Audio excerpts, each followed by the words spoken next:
Сәлеметсіздер ме достар, біз бүгін сіздермен I have және I have got етістіктерінің айырмашылықтарын үйренетін боламыз. Жалпы бұл жер айырмашылық тіптен жоқ десе де болады, екеуі бір мағынаны білдіреді. I have an apple, менде алма бар. I have got an apple, менде алма бар. Екеуі де бір мағына. Жай ғана have күнделікті диалогта қолданылса, яғни көп қолданылса, have got кәсіби, ғылыми ағылшын тілдерінде қолданылады. Айырмашылық тағы біреуін көрсетіп жіберейін. I have many friends. Менің достарым көп. I have got many friends. Менің достарым көп. Мағыналары бірдей. Айырмашылық тіптен жоқ.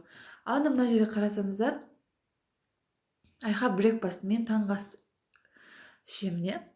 Have breakfast таңғы ас ішу. Have a good time. Уақытты жақсы өткізу. Have tea шай ішу. Бұл тіркестер have got етістігіне қатысы жоқ. Яғни I have got breakfast деп айта алмаймыз. I have got a shower деп айта алмаймыз. I have a tea деп те айта алмаймыз. Сондықтан бір ғана ерекшелік осы жерде.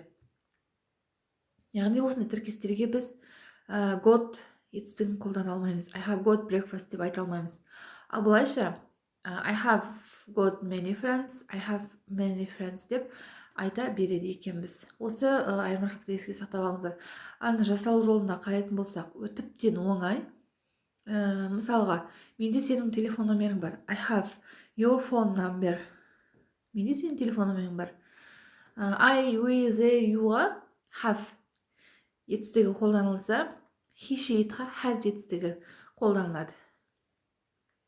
He, she, it бұл жерде өзіндік ерекшеліктігін байқатып тұр, He has your phone number. Ол балада сен номерің бар. I don't have your phone number. Бұл жерде болымсыз етістік. Менде сенің телефон номерің жоқ. They, we don't have етістігімен қолданылады екен. He, she, itқа doesn't қосасыздар да have етістігіменен жалғап жібере саламыз. She doesn't have your phone number. Ол қызда сенің телефон номерің жоқ. Ал енді сұрау белгісін қарайтын болсақ, do they have your phone number? Оларда сенің телефон номерің бар ма? Yes, they do. No, they don't деп жауап бере саламыз. Өте оңай. Ал енді he, she, itқа келетін болсақ, does she have your phone number? Ол қызда сенің номерің бар ма, телефон номерің? Yes, she does. No, she doesn't деп жауап бере саламыз. Болды. Ал енді have got-қа қарайтын болсаңыздар, I have got your phone number. Болды, осылай кете береді.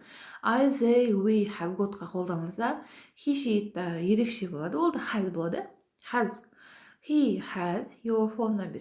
Олда сенің телефон номерің бар. Ал енді болымсыз түрін айтатын болса, I haven't got your phone number. Менде сенің телефон номерің жоқ. I have not got. I haven't got. Менде жоқ. He, she hasn't got. He hasn't got your phone number. Олда сенің телефон номерің жоқ. Жалпы осы have got-тың айырмашылықтары екеуінің мағыналары бірдей, тек сөз тіркестерінде ғана басқа мағынаны білдіріп I have got breakfast деп айта алмаймыз да. Басқа уақыттарда почти бірдей деп айтуға тіптен келеді. Алдағы уақытта менде жаңадан грамматикалық ережелер болады ағылшын тілінің. Менің каналыма жазыла кетуді ұмытпаңыздар. Сау болыңыздар.